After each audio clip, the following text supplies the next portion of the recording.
I admire your luck, Mr. Bond. James Bond. One of the greatest character introductions in movie history. Hey everyone, stay tuned to find out why Dr. No was such an influential film here on Classic Cinema.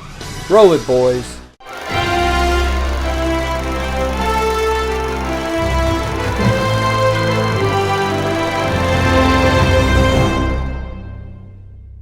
Few movies have had as much influence on modern movie making as this small budget picture released on October 5th, 1962. It had so many things going against it. A brand new production company, a relatively unknown actor, a far out unbelievable story, albeit based on a popular book series, and a budget of under $1 million, which would be about $10 million today. $1 million. But against all odds, Dr. No took the world by storm, launching the most successful franchise in movie history, James Bond, while turning its leading man, Sean Connery, into a worldwide superstar. Dr. No changed the way action films were made forever. Now you might wonder how all this came about. Ian Fleming, who was a British spy during World War II, published his first James Bond novel in 1953 titled Casino Royale. The book, Dr. No, was the sixth book by Fleming, but was chosen to be the first Bond movie by producers Albert Broccoli and Harry Saltzman for a couple of reasons. Because of their limited budget of $1 million, they could only mainly use a single location, which was Jamaica. It's far from the globe-trotting Bond films of later years. There was no origin story then, like in present movies. They wanted the public's first impression of James Bond to be a fully fleshed out character. So it really didn't matter which book they started with. Also, Dr. No had a fairly simple plot.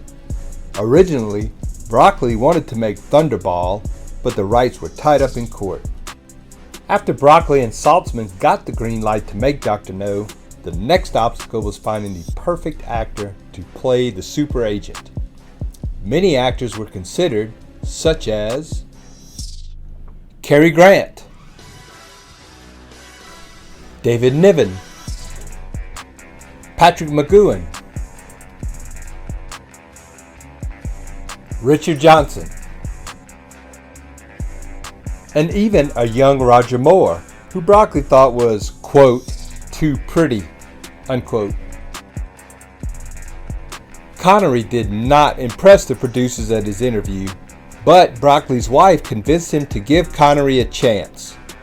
What sealed the deal was when they watched Sean walk back to his car. Saltzman said, "He moved like a jungle cat." They recognized that Connery had the physicality, sexual charisma, and raw masculinity, as well as acting chops, to tackle the role of the suave but deadly agent. Connery wound up being the perfect choice for the first Bond, but he was definitely not the most popular one. The studio disagreed, and Fleming despised the choice. Sean displays the perfect amount of wit, romanticism, sex appeal, and brutality that made women want to be with him and men want to be like him. Connery proved the producers right. Before Dr. No, spies were portrayed more as bland, uninteresting cops. Most of the earlier spy movies were more dramas than action, like the 39 Steps. In Dr. No, it is hinted at that Bond is the only hero that can save the world from annihilation. And Connery's tongue-in-cheek performance was significantly different from any spy movies that audiences had seen before. He moved with elegant grace and a devil-may-care attitude, was suave and sophisticated, evident by his signature martini. A medium dry martini, lemon peel, shaken, not stirred. Vodka? Of course. He went about his government job like he was on vacation. Bond didn't lecture about duty or patriotism, but Dr. No's audience was made to feel that a sense of danger was ever present and that he was up to the task. To stay within the budget, Broccoli made an interesting choice to use Jamaica as the exotic but central location for the villain's sinister plot. It was an unusual but inspired choice for that time because it was a place that most people think of for a resort location. The producers would use this blueprint in a much more elaborate way in future Bond movies where he globetrots all around the world to these lavish destinations. You have to keep in mind the world was a much bigger place in the 60s, and the filmmakers used locations that people could only dream of going. At that time, most studios filmed movies almost entirely on set. Due to Dr. No's success, studio heads saw the advantages of filming on location. Audiences loved the added realism and authenticity, which is another way Dr. No revolutionized action movies. I know this film seems tame by today's standards, but Dr. No was ultra-violent for 1962. The opening scene, where Dr. Strangways gets murdered by the three blind mice at the country club and is whisked away in a hearse, instantly sets the tone for this franchise.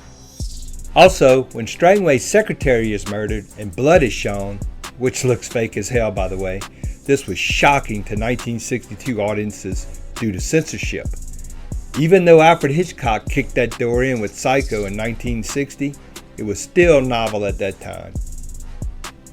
Dr. No ramped up the violence compared to other movies of that era, making it seem more brutal and realistic. Due to the film's success, future action movies followed suit. Back in London, the film introduces us to a lavish gaming club and the iconic introduction of James Bond playing baccarat against a beautiful woman, Sylvia Trench. 8 à la banque. Sweetie, C'est suivi.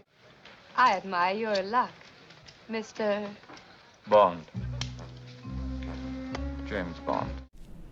The director Terrence Young shows us Bond is in his element as a gentleman spy, gambling, drinking, smoking, and flirting with women. Looks like you're out to get me. It's an idea at that. This formula would be used in subsequent Bond movies, as well as future action movies like True Lies and The Man from U.N.C.L.E. Let's take a look. You tango? Harry, you do not have time to tango, buddy. You copy?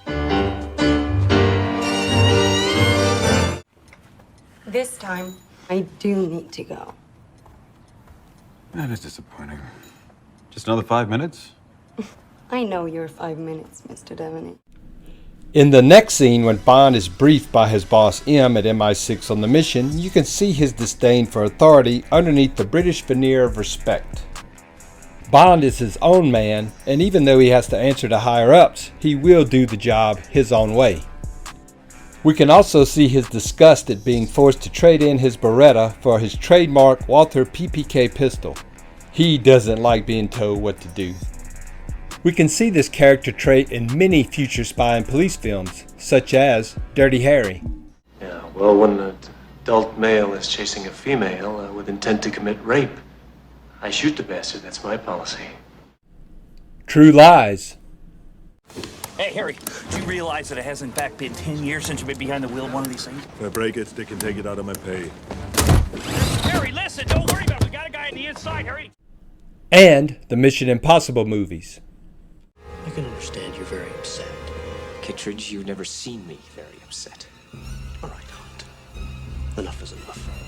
You have bribed, cajoled, and killed, and you have done it using loyalties on the inside. You want to shake hands with the devil, that's fine with me. I just want to make sure that you do it in hell.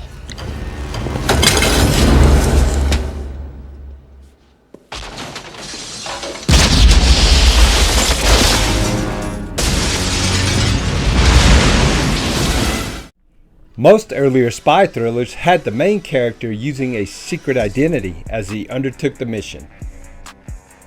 In Dr. No, they subverted that trope in that all the villains know who Bond is, and he knows they know, and even though they try to stop him many times, he is capable and confident he can bring them down. Bond is resourceful and has the skills to charm you in an upscale casino or take out the most fearsome hitchmen. You are a clever, resourceful man, Mr. Bond. Well, thank you. Perhaps too clever. He is not a scalpel, he is a wrecking ball.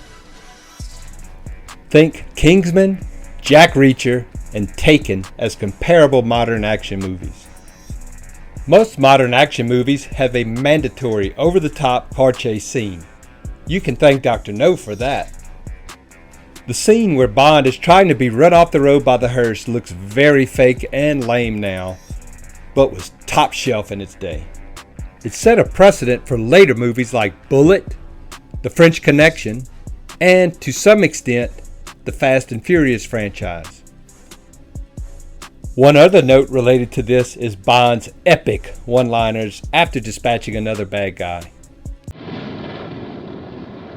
How did it happen? I think they were on their way to a funeral. There are many such lines throughout the film, and this type of dialogue would become a staple in modern action movies. One of my friends sits this one out. She's just dead. These lighthearted quips after a near-death experience added a touch of comic relief and showed what a cool, confident badass the hero was.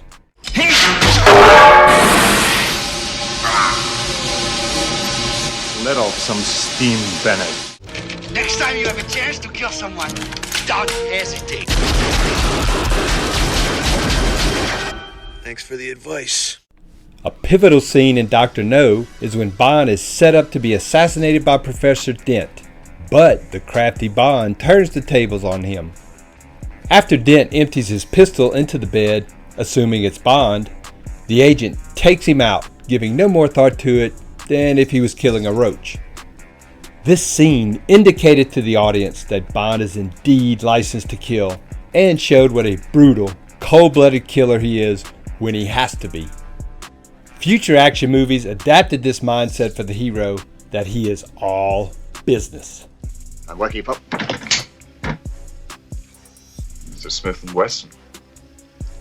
And you've had your 6.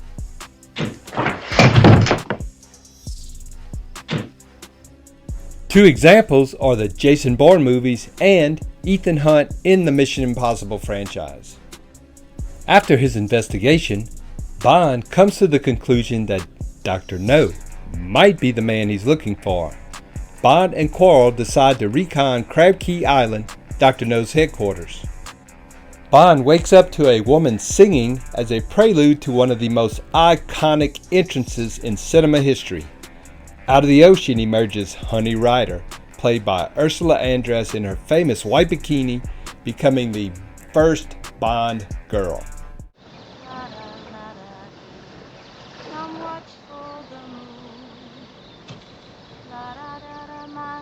Good God.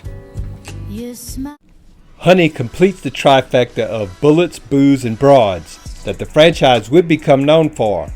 Another ingredient is added to the recipe for future action flicks: the hot babe. What are you doing here? Looking for shells? No, I'm just looking. She can come in several varieties. The damsel in distress, like the Bourne movies. The femme fatale, like Famke Janssen as Xenia Onatop in GoldenEye. You don't need the gun, Commander. That depends on your definition of safe sex. The hero's partner, like Angelina Jolie's Mrs. Smith in Mr. and Mrs. Smith. Or a dangerous adversary like Sofia Boutella as Gazelle in Kingsman.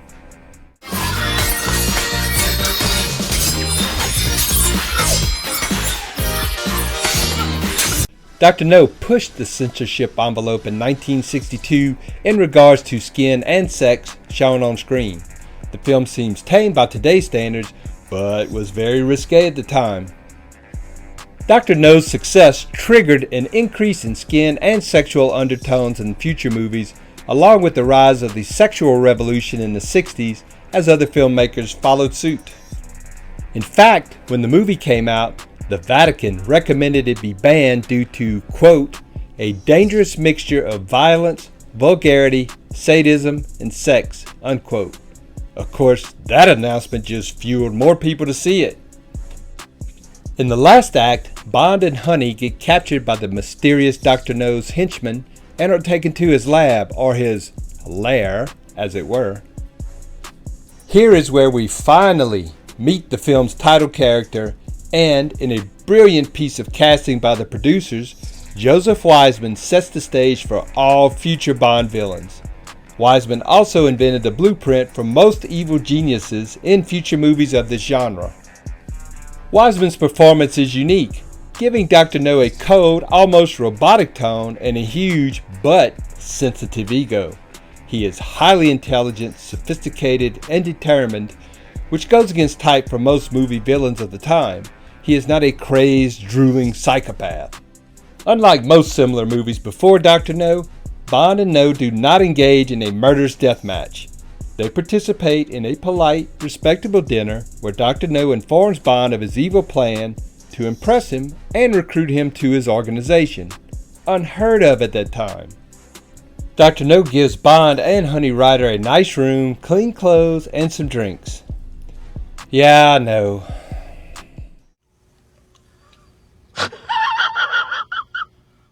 It does seem preposterous, but amazing as well, that Dr. No is willing to overlook all the money, employees, and equipment that Bond has cost him, but in his mind it proved to him that Bond might be worthy as a partner. A very interesting take on this type of character, and we see it repeated in most of the future Bond films. World domination, same old dream. Our asylums are full of people who think they're Napoleon or God. Future action filmmakers realized that their movies were only as good as the villain, and to not have just a generic bad guy. Modern action movies incorporated a variation of the Dr. No blueprint, such as Hans Gruber from Die Hard. Nice suit. John Phillips, London. I have two myself. The Joker from The Dark Knight. No, you complete me. You're garbage. You kills for money. Don't talk like one of them. You're not. Even if you'd like to be. And Hans Landa from Inglourious Bastards. Ooh, that's a bingo. Is that the way you say it? That's a bingo. Bond eventually devises a way to infiltrate Dr. No's control room. In this movie and future Bond films, as well as many subsequent action movies, the hero has to avert some pending global disaster. Bond terminates Dr. No and destroys his lair, along with a large part of Crab Key Island.